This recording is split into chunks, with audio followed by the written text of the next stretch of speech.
We all have rough times now and again, and as a property owner here in Tucson, having a rough time might actually mean losing the biggest investment of your life, your Tucson home.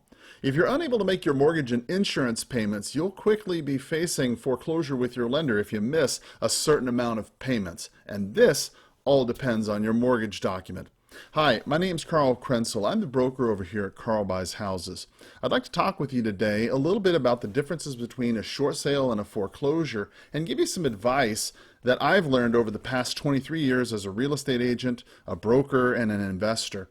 You know, over those 23 years, I've done a lot of things. I've worked as an REO agent, selling REO properties. I've worked as a short sale agent, helping people here in Tucson eliminate their mortgages. And if there's one thing I've learned, foreclosures can happen to the best of us. In most cases, the foreclosure process will not begin until you've missed an actual 3, maybe 4, 5, or 6, even 6 payments. First of all, it's important to understand that foreclosure is a process. Okay, the bank does not want your home back. They just want the mortgage paid. And the first step is called pre-foreclosure. Now, this means that the property is in default and that the bank may or may not decide to foreclose on your property. Now, the second step is a short sale. This is where the owner is trying to sell the property before the bank forecloses, but the market value is a little bit short of what the balance is due on the loan. Now, depending on the bank, they may or may not accept offers less than the balance due at this point. If the owner can get the bank to short sell, it's much better for your credit. The third step is the actual foreclosure auction.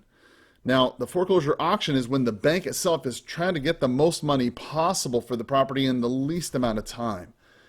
Now, the fourth step, obviously, is an REO, which stands for real estate owned, and you might have heard me mention that a minute ago. If the property does not sell at auction, then the bank then repossesses the property and then places it on the market for sale with real estate agents and brokers like myself. Now, based on the process we've just talked about, foreclosure is the bank taking title or possession of your Tucson property. Now, this would impact your credit score, and it would also show up in any reports that future landlords would run. The foreclosure stays on your credit for at least 7 years before falling off, and sometimes even as long as 10 years. Now, depending on your situation, you may have more time to live in your home if you let it go to foreclosure because of the statutory redemption period. Now, the time frame depends on whether you took title via mortgage or a deed of trust. Now, if you have a mortgage, which is very rare, at least here in Arizona, then the process can take as quick as 30 days or as long as 2 years. At the end of the redemption period, if you've not reinstated your loan and you're still able to make your payments, well, then you really have to move out. Now, if you took your title through a deed of trust, which is in Arizona, most titles are due in a deed of trust, well, there's typically no statutory redemption period, and you have to move out immediately.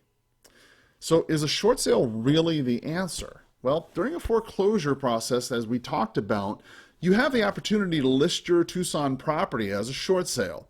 The best time for a short sale is the time period when you realize that you're unable to start making your payments as outlined in your loan agreement, before the lender starts filing legal action against you and officially owns your property. Because when they start filing getting attorneys involved, that's when things get really expensive.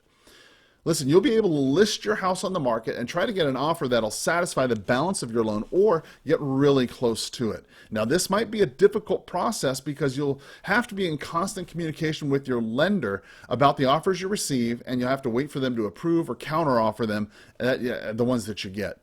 Now, if you do not get an offer that the bank is willing to accept, selling your Tucson house to that buyer would relieve you of some of the credit damage of having a foreclosure, although it would still negatively affect your credit.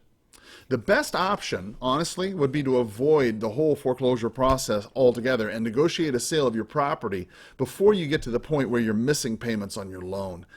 Contact Carl Buys Houses today at 520-403-6227 to see what kind of options that I would be able to offer you so you wouldn't have to decide which is better.